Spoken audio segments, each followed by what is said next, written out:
Hello, nobody in the chat. I know I've just come on and why did I come on? I've just been watching this kind of extraordinary stream from Church of Entropy where she appears to be reading from the stock market and reading reports and graphs, and it is quite extraordinary, to me anyway, why anyone would want to do that, and why anyone would want to watch that, and why she thinks anybody might want to watch that. As you all know, I'm her greatest fan, but really, well, I don't know what she thinks she's doing. She could have me on and we could be rowing and insulting each other, and that would be far more entertaining than her reading from the stock market report, it seems. Hello, Mark Smith. Now, tonight, I'm just going to be so nice to you guys. I'm going to compete to be entertaining and tell you all the exciting things I've done all day. And that is basically mostly online.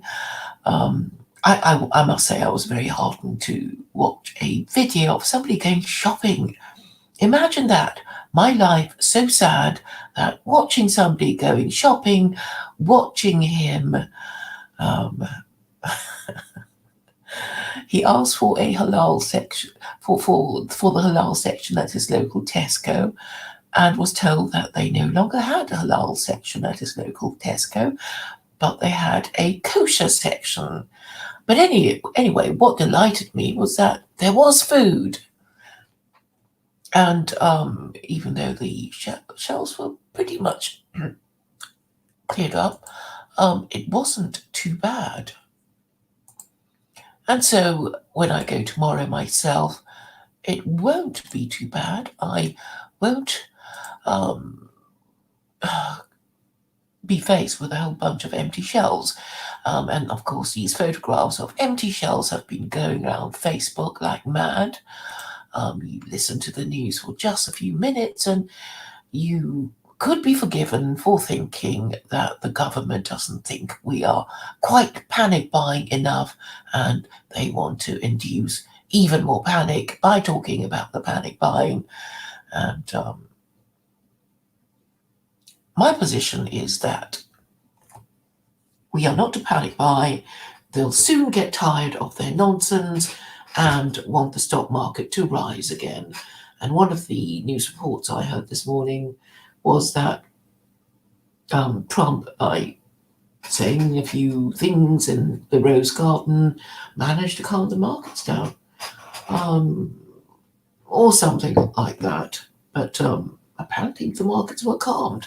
They could be spooked again, of course, but I think really they just wanted a big, strong man to say, I'm here, I'm in charge, nothing bad will happen anymore. And you know, one of the jobs that I really, really want is to manage the crisis, to kind of say, it'll be all right, everybody go about your business, calm down, and okay, a few of us will die, but it's all right. And I want to do that. I want that job just to show you all how well I could do it.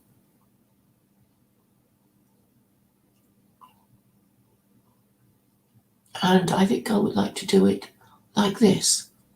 I mean, I don't want to get dressed up and say stuff to you, you know, and have my hair done and go out and go into a studio and whatever.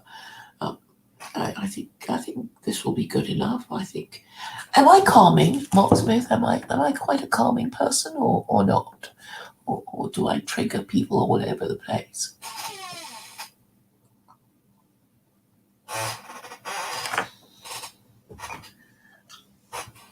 I've had a good troll in somebody called Right Ruminations.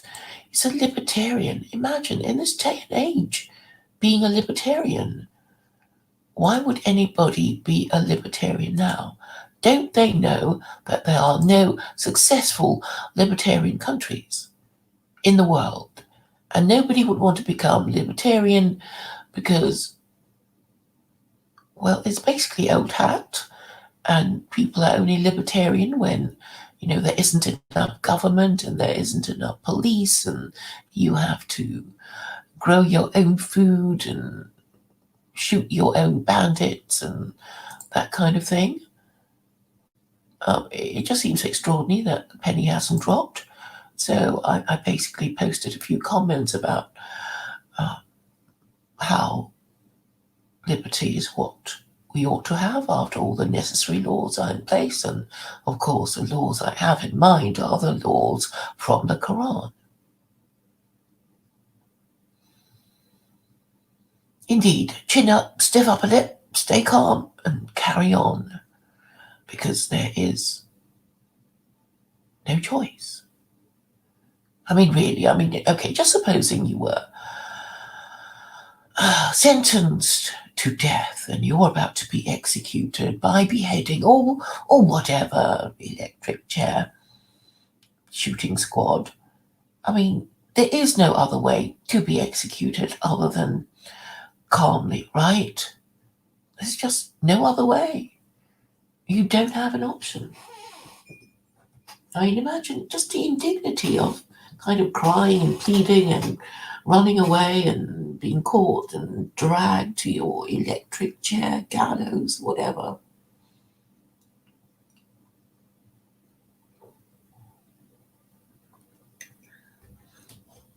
And if we're all going to die of something or other, then we might as well do it calmly. So what have you been doing, Mark Smith? There are only 2 people now, or have they kind of gone away and will they pop up again? Are they all listening to Jen's terrible stream, reading the stock market report? Now, do I actually have something to say to you? Well, I could be talking about what could I be talking about?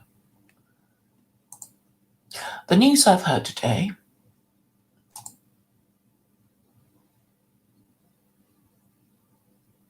apart from the coronavirus stuff, is some bombing in Iraq. Just really nothing that I'm terribly interested in. Oh yes, the yellow vest movement have turned up in Paris again. Their ardour for telling Macron he's crap remains undiminished, and the coronavirus scare has not frightened them one jot. Hello, E-Team. You're new, aren't you? Well, it's nice to see a few new people. If you post helpful little comments, I'll know what to talk about. You might like to tell me about your personal problems, your relationship problems. I fancy dealing with these kinds of problems, really. I could be talking politics, I suppose, but maybe you're all bored of it now. Well, I have no particular topic in mind, apart from the usual ones, and the ones of you who already know me will probably be able to anticipate what I'm going to say in your sleep.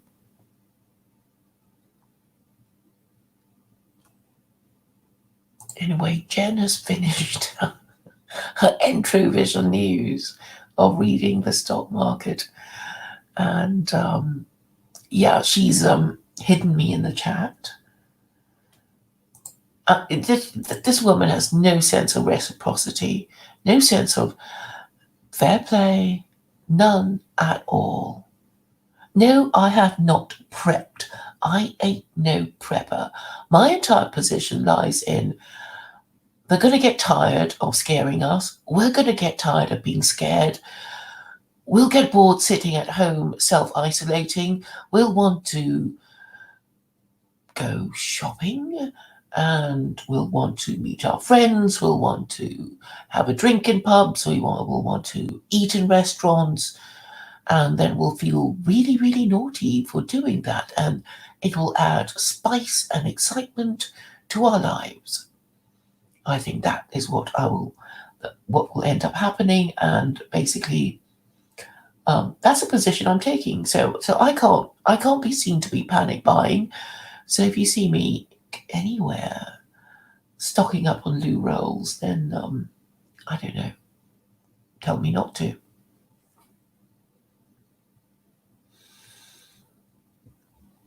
Oh yeah, Booyakasha. Well, I was watching one of Cotto and Gottfried's streams, the one about single mothers, and I suppose that these two men are okay. This is what I'll say. I kind of hope that Jen and I would be like that. We will just sort of, be able to have a stream and talk about stuff in a civilized way, and people will care what we said. And of course, I know I was wrong. I mean, she's completely mad. But that was what I hoped would happen.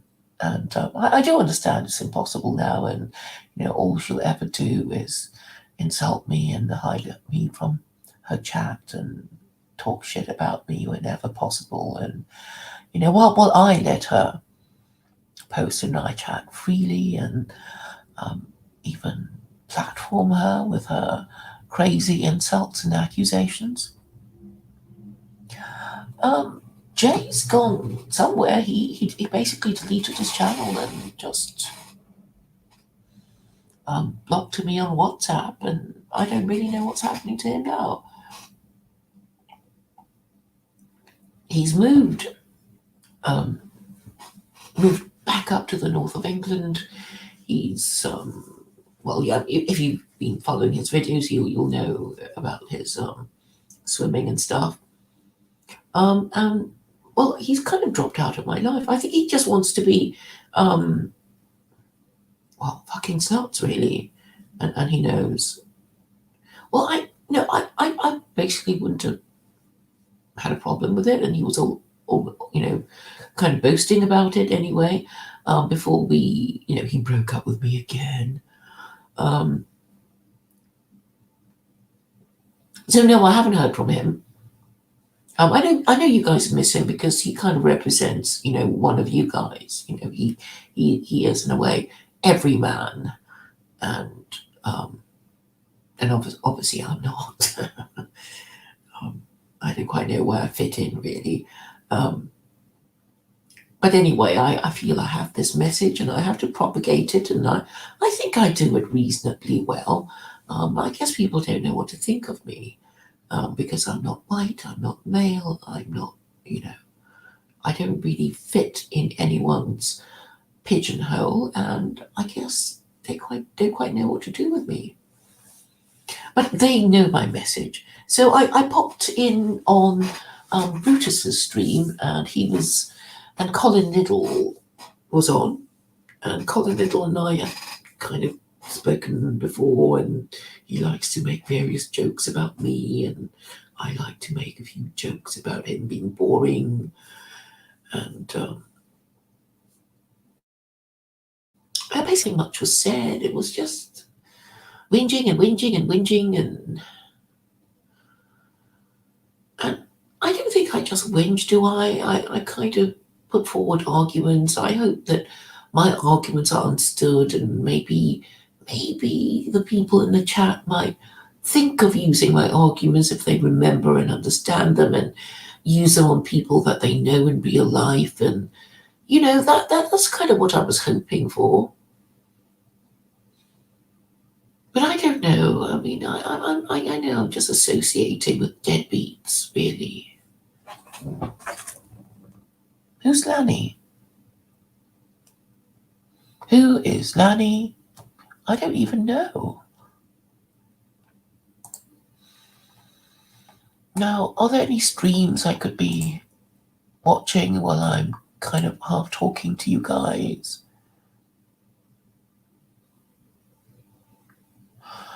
Well, you could be going to Brutus's stream. I don't know. I mean, sometimes he does quite good stuff, and other times it's sort of really depressing stuff. So I don't know. I don't know. And you guys aren't exactly helping with. You're not even posting in the chat.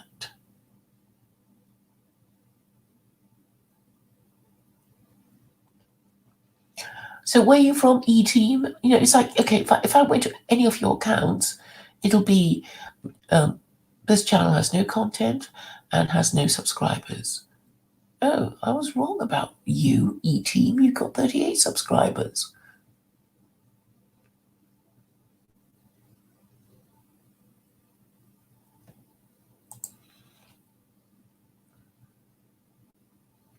Everyone you don't like is a shill, right? Well, I don't know, E-Team. You kind of seem like a troll to me. So I'm going to check you out. Booyakasha.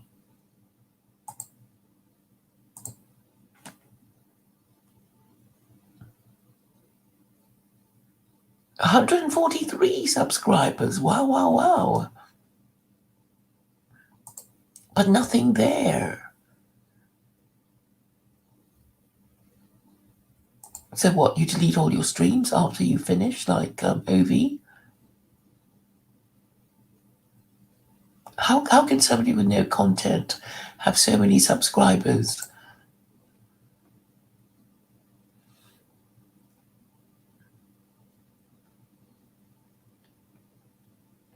And then, of course, Mark Smith, who you know, obviously has a troll profile because he hasn't even 36 subscribers, no content. So a very long-standing troll then, aren't you, Mark Smith?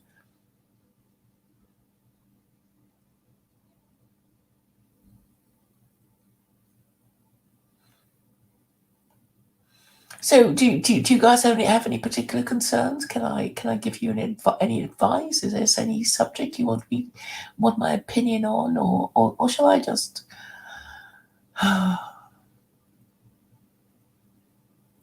shall I finish? Well, it's really sweet of you to come by. There's 9 of you watching now, and now I haven't got anything to say at all.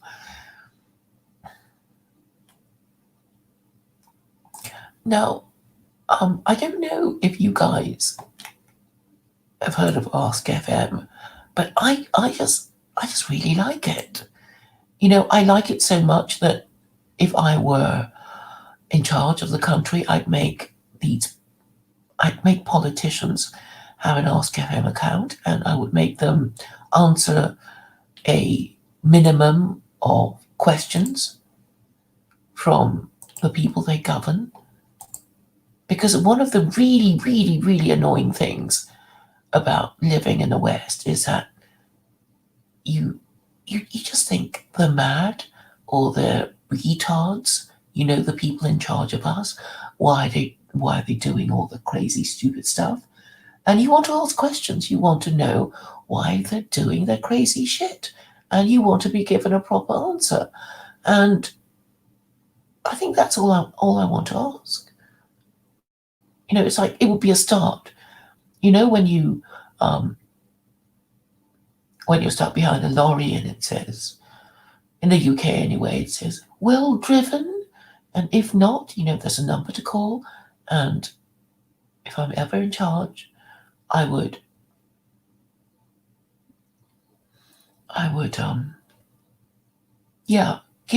there would be a ministry of complaints for people to deal with. Why there ought to be a law against it? Well, why is this way? Why is that way? And whatever.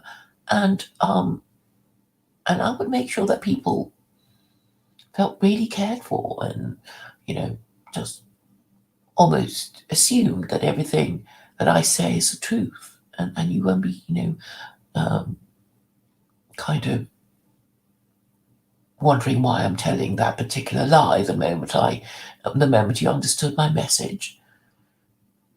Because I think it's important to feel that somebody responsible is in charge, and not somebody who should be in a lunatic asylum is in charge.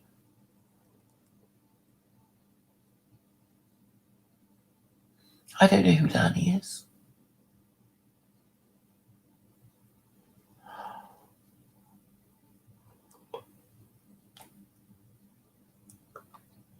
Well, Buyukasha, if you want to know a little bit more about me, you need to ask specific questions. And I might not even answer all of them, but you can try.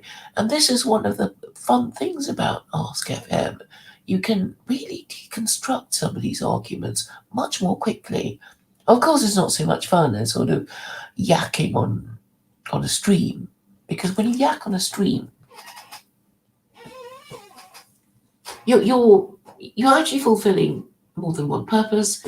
You're, of course, indulging your desire for attention and self-expression, and the people who come might find you entertaining, or they might just come and not even listen to you. They just want to, talk to their mates, like a flock of birds. They kind of they fly, into your garden, and they gather and they do stuff, and then they all fly away again.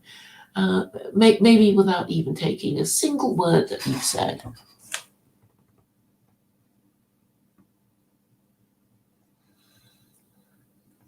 Do I hold guns? No. I only did that once because I kind of knew it was a kind of chance in a lifetime. It's like I won't know anybody with a swastika flag in their home. And obviously I had to make the most of it because it was really a photo opportunity. And I did it really to curry favor with you guys, to kind of show you how committed I was to the idea of nationalism. Not necessarily ethno-nationalism, but just the idea of feeling that your government, the whole principle of governing a national interest, and I define nationalism as government in the national interest. And it need not be controversial. It could be just what's the word? It should okay. What I want nationalism to be is motherhood and apple pie. So and my argument is as follows: we all live in nations, we all have governments, and therefore we want to be well governed, and nationalism should be government in a national interest. And I know it's a bad word now, but that's because it's this thing about causes. Really, it's like you want to blame certain people for certain things, but it's sort of okay. This is the best example. You want to stop people. You want to prevent murder from happening. Well, you could just exterminate the whole human race, and then no murders will ever happen again because there'll be no people to commit murder. So you could have this kind of category error, and you might say, if you got rid of all the men, no rapes would ever happen. But the thing is, obviously, you don't want to get rid of all the men because they're quite useful. Some of them, working and doing stuff, and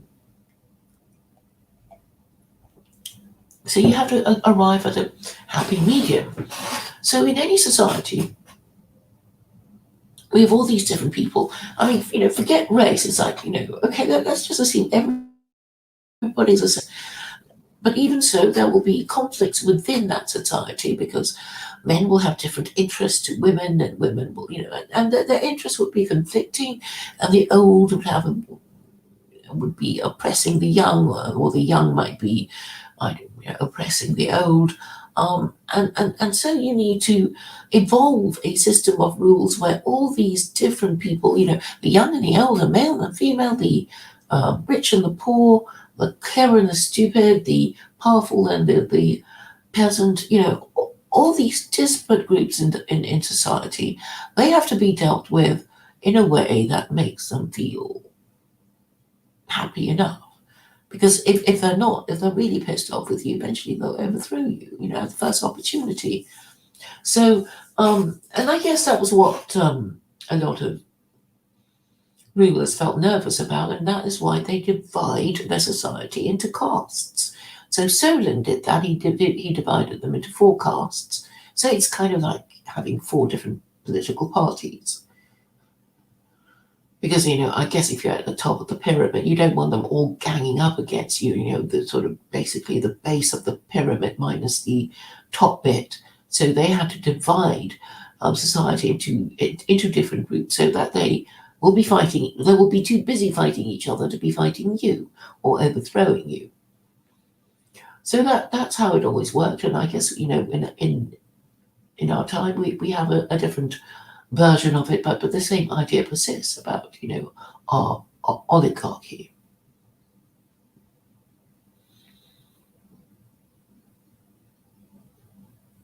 But I think, I am more and more convinced that the current system is completely wrong. And it's unnecessary as well, because, there's just so many things in the West, and you think, why are they doing this crazy, stupid thing? Why must they? It's almost as if they feel compelled to be stupid. And it's like, we have to do it. We just have to. It's part of our identity to do these stupid things and say these stupid things.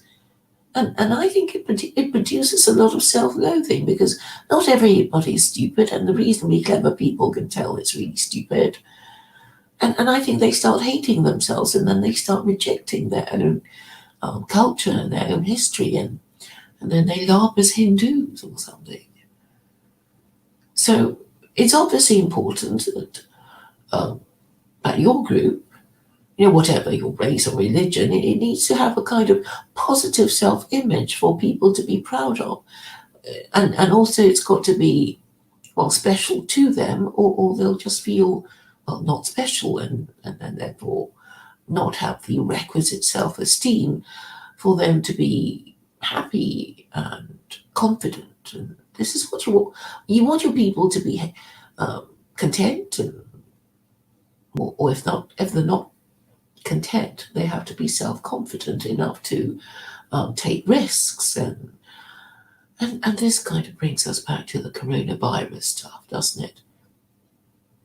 Because really, what do I think about it? Well, I see it as an opportunity, really, and I'm sure other people do. The politicians do. I mean, there's probably a lot of coronavirus scams. I know there's coronavirus porn, and probably coronavirus sales, and maybe, special evenings and whatever. So people will make the most of the opportunity. They will make the most of the opportunity to malinger and self-isolate, and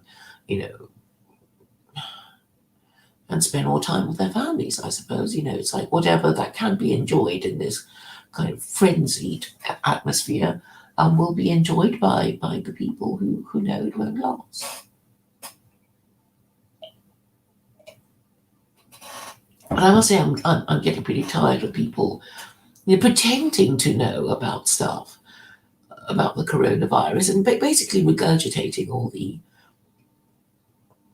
conspiracy theories. Oh, if the Chinese did it, or the Americans did it to the Chinese, and we'll never know, and it doesn't matter. It doesn't matter because we'll never know.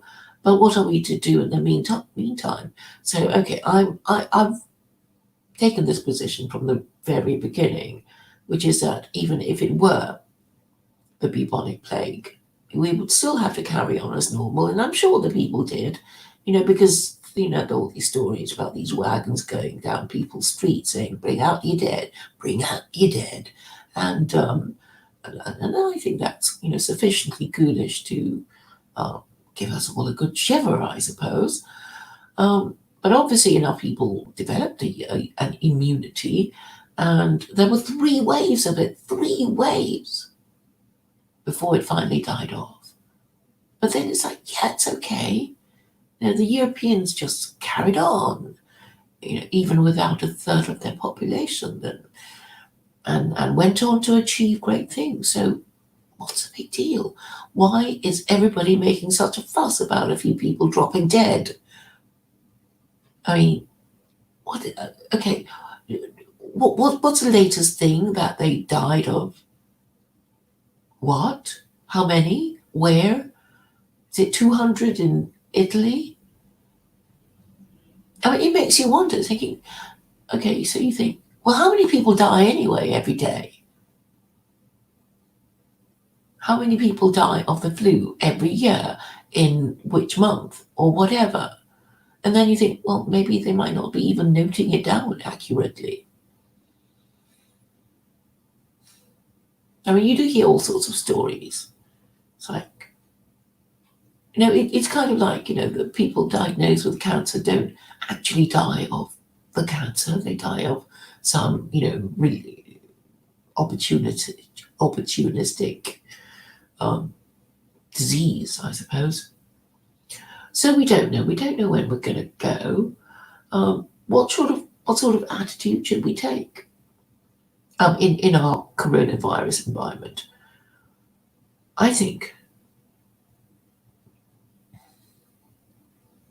really think we should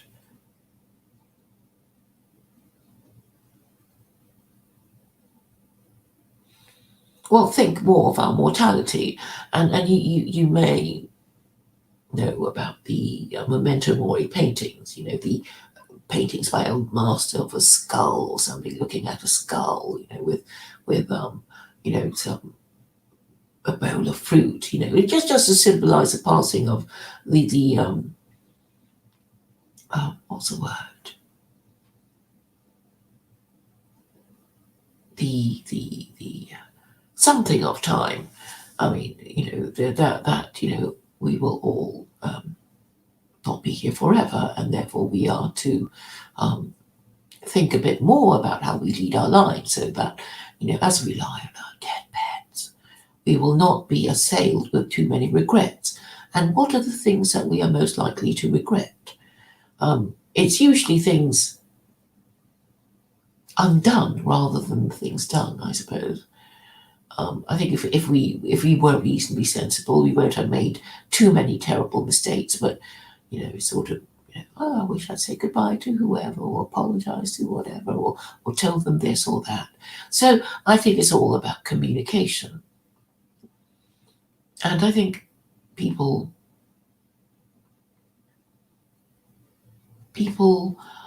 tend not to say a whole lot of things, and I wonder if it's healthy to hold back so much, particularly in the time in our time now of great censorship. Of course, it would be different for me simply because I do kind of specialize in communicating my ideas. I do make a point of expressing myself every day, and I think it's healthy for me. Obviously, I'd hate it if I couldn't say what I liked, and it would just have to go under by, I'd probably keep a diary or something, because I so want to express myself. And obviously, when you're expressing yourself, you try to express yourself in an intelligent, meaningful way that is more than just getting attention and getting people to say, "Look at me." And I suppose that was what one of the things that maybe that struck me about Jen's Entrovision. It didn't last very long. I think about 20 minutes or so. Was that it made me think of Luke immediately, because Luke would basically just kind of not have anything too much to say that made any sense. So a lot of it would be made up by noise, by reading stuff quickly without any, particular interest in its content, or discussing it properly. So, why do people do these things? It's to get attention.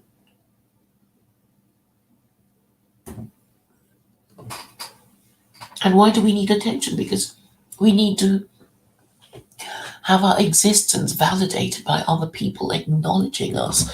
So, I mean, that's why people go crazy about, likes. They post a picture on Facebook and they count the likes, and even the dislikes are, better than nobody liking, nobody responding, And then, of course, people buying likes for or followers on Twitter and that kind of thing. And I suppose it's popular because it seems like an objective measure of our achievement and our status. So obviously somebody with 100 followers is better than somebody with just one. But I mean, it's made me wonder really why, obviously, I'm going to be saying, well, just because I haven't got as many followers as the bigger channels doesn't mean that, my stuff is no good. In fact, I think it's pretty good, and I know I'm quite creative. I like to think I'm reasonably entertaining, and but last but not least, I do try to develop the plot. I do try to develop the narrative. And I guess I don't get quite so many followers because I'm just one of those people who doesn't quite fit into anyone's pigeonhole. And so, because of my unpredictability, I am avoided. Because they already think, oh yeah, I know about secular Quranism, I don't like it. And so I won't platform her, and she upsets too many people because we don't have an answer to her. We don't really have any idea better than hers, apart from pogrom, and we're not really allowed to say that. And we know our religion is kaput, but we don't want a new one because it means Islam, and we'll just put off the evil day and just let somebody else to pick up the pieces because it's too late for us now. We're not going to get married, so we'll just even if you don't know what we're going to do, we're just not gonna pick up secular Quranism.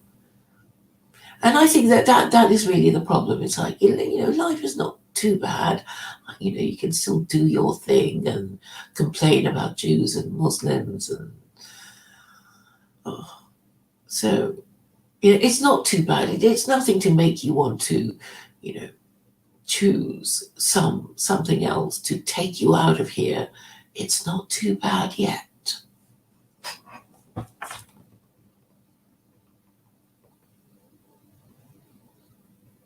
No, it's not my gun.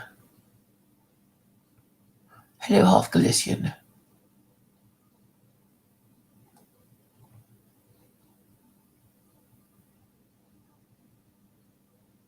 Yeah, I was in my teens. 15. Jen wants a saffron flag fly, but worldwide.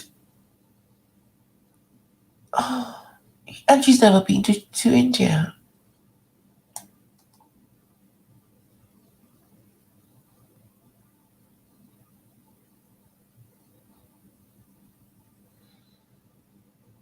Hello, Alex.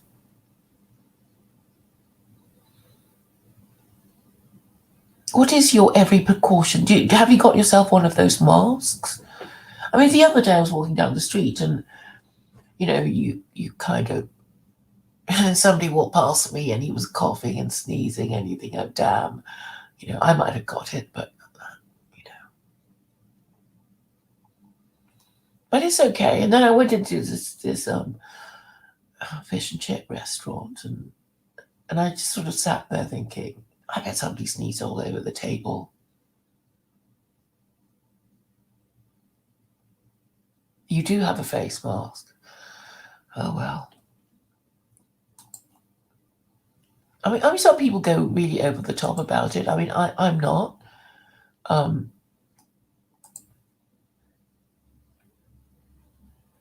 perhaps I'm of the sort of age when I think, well, you know, is it would affect me, or I don't, even if I got it, I would be okay. I don't know. I don't know. Maybe I'm too complacent. Or maybe I, deep down think it's some sort of scare that isn't real, but our governments are doing it, are making a big fuss for their own political purposes.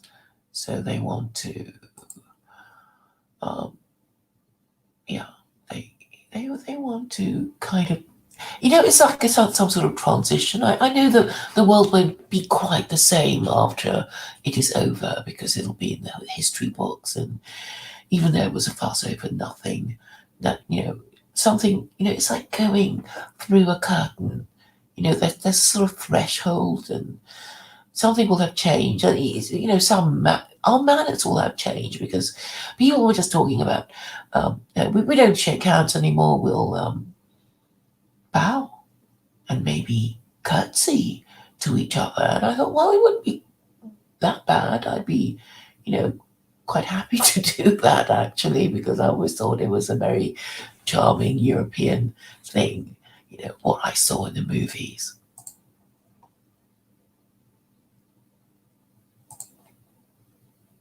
Will it make us more civilized? Well, I'm basically hoping that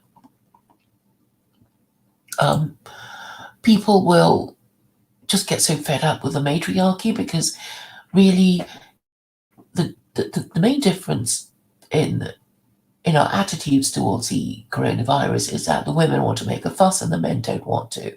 The women want to make a fuss because they like making a fuss anyway.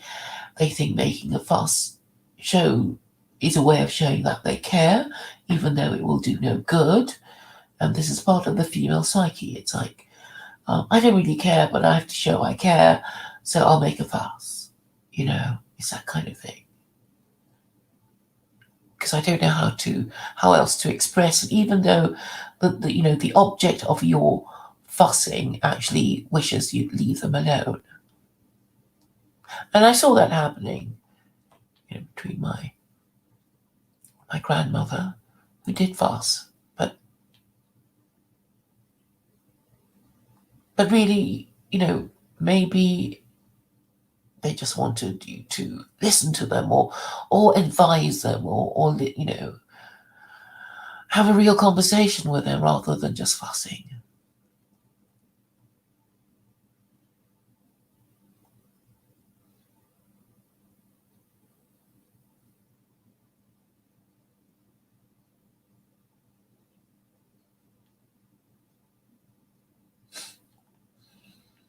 Well, Alex, I'm sure you'll be okay, really, because you're taking all the precautions, and I'll probably forget.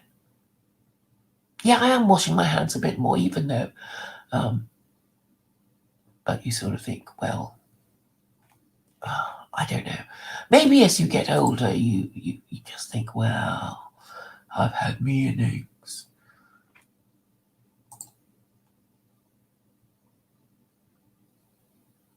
Bump fists. Even bumping fists is a bit risky, isn't it? No, maybe the Orientals do have the right idea. It's like the bowing is you don't have to touch anyone. Won't get the bubonic plague. Well, the bubonic plague came from Central Asia, it seems. So I wonder why it came from there so much. I don't know. They don't talk about it so much, do they? I know that in Athens, during the Peloponnesian War, I think, yes, that they did get the bubonic plague.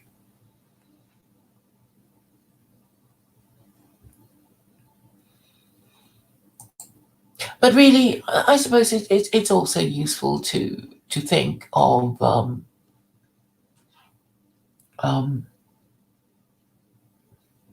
how little our individual presence is required. It's like, yeah, a few people might mourn for a while if you go, and then they'll just carry on, and that's the end of it.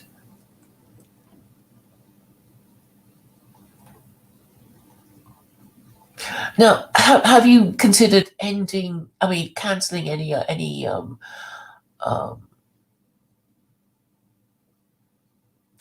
appointments, any gatherings, invitations, or whatever? Because someone was complaining to me that her husband wanted to go to golf and it was cancelled, and they say, why? I mean, how is a coronavirus relevant when you just wanted a round of golf? And then you think, oh no, people will just use the coronavirus for anything they want to get out of.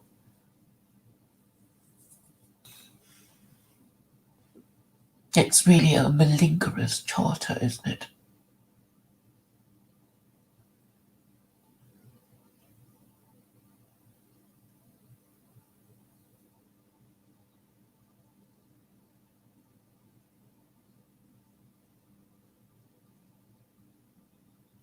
Yeah, thanks, Matt Young. I was thinking it might make the people with business to run so annoyed at the stupid fussing that all these annoying women seem to approve of, and men, have kind of been bounced into believing in. So it's like Trump. He thought it was a storm in a teacup, and then he kind of, something clicked in his mind clearly, and he thought, great, I'm going to use this for my own political purposes. And that was what he did. We don't know, maybe he's just going to shut America down and then deal with his enemies once and for all. And I don't know. I mean, I was just thinking maybe he'll cancel the 2020 elections, the US presidential elections, as London has cancelled its mayoral elections. And then say, well, we'll cancel it this year, we'll cancel it forever.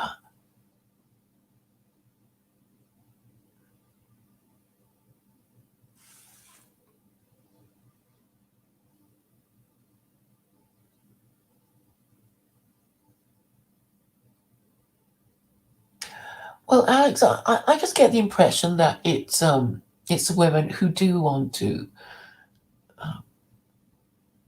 Yeah, I mean, I think the women say, yeah, you can't do enough to stop, blah blah blah, and it's the men who just say, look, we just don't cancel our football, don't cancel our fixtures, please. It's just too stupid for words.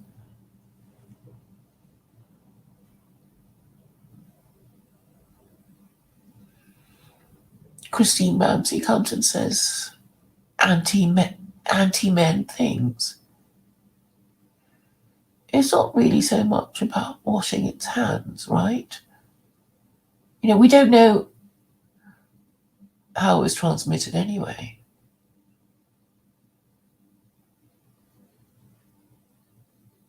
And men are half the population. So how do you know? How do you know it was men who did it? Maybe it was passed to them by a woman.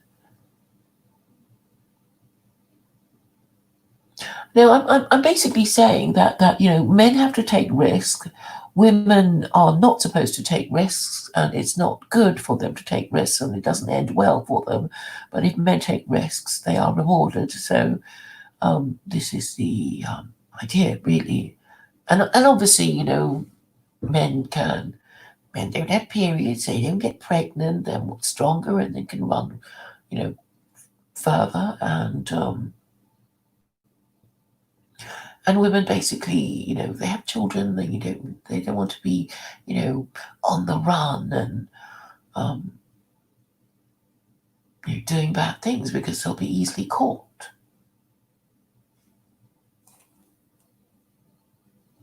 Are they arming themselves, Matt? Fighting over toilet paper. I mean, honestly, it's so not worth fighting over. And it's not even food. Okay, so tomorrow I guess I will be going shopping tomorrow if it's not raining, and I'll just be mosey around the aisles and see what I can get.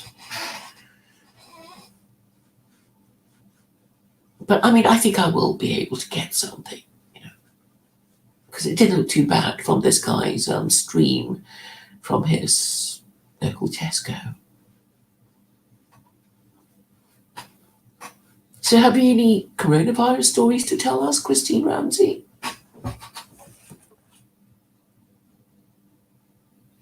What makes you think, Christine Ramsey, that women are better with practical science, whatever that means?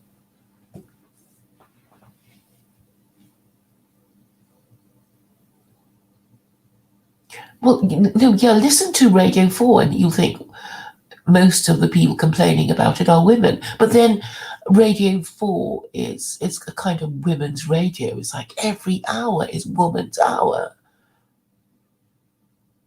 So it's been like that even before the coronavirus, and it was driving me mad.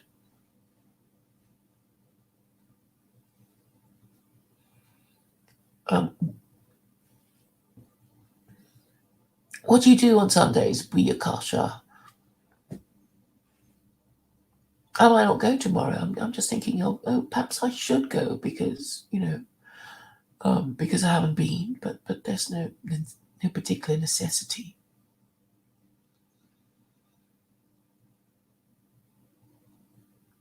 Yeah, somebody was saying, well, one of the streams I was watching was that with the loss of the traditional family, well, basically the loss of the increase in fatherless homes, people will just get more stupid because, obviously the unmarried single mother won't have any culture or any values to pass to her kid. So her kid will get its culture from the crap that the box pumps out, and now of course it's worse because it's porn, and there's just even more stuff that it will get that it shouldn't get. Once it reaches, well, I mean, whenever it gets a smartphone, the kid will have access to porn.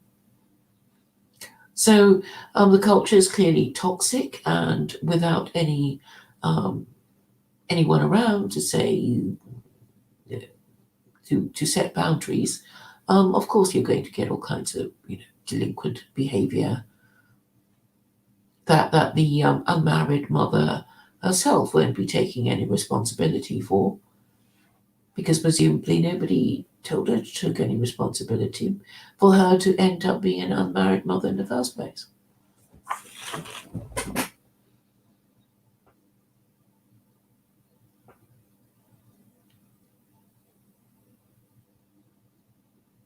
Well, yeah, and the public school, of course, wherever the kid spends most of its time. So the culture of the public school extends to the rubbish it watches when it comes back from school. I mean, there's some really, really bad programs for school kids, and it's like, why do you make these programs? Do you want them to go bad? Do you want them to be rude to teachers? Do you want them to have underage sex?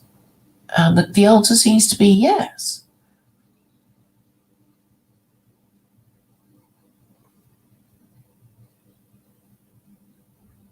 How very sensible. Catching up with some friends, going for a walk in the countryside, read a good book.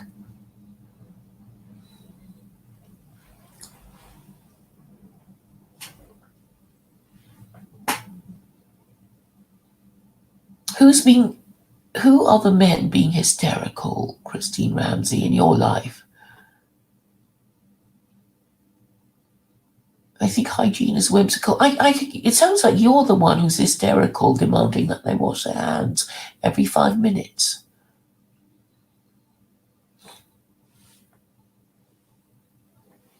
Well, I quite subscribe to the herd immunity idea.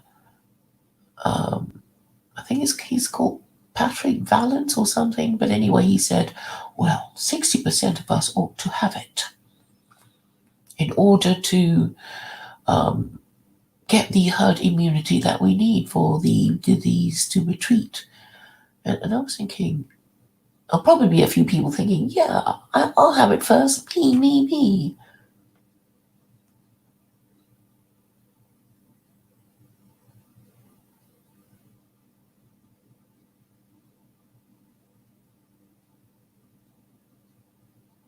But I think we'll all live through this, and people get into this kind of mentality of thinking it's the end of the world, and they kind of even hope for it, I guess, if they're sort of feeling depressed or whatever. But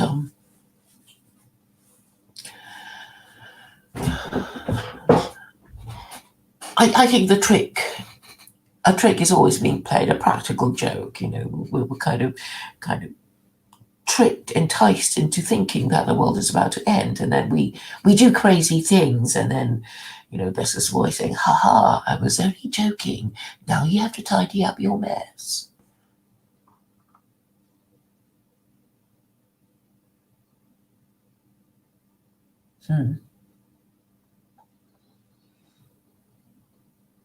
All right, I've talked for nearly an hour, so I've run out of things to say. Thank you all for coming by. I hope I said something that kind of made sense.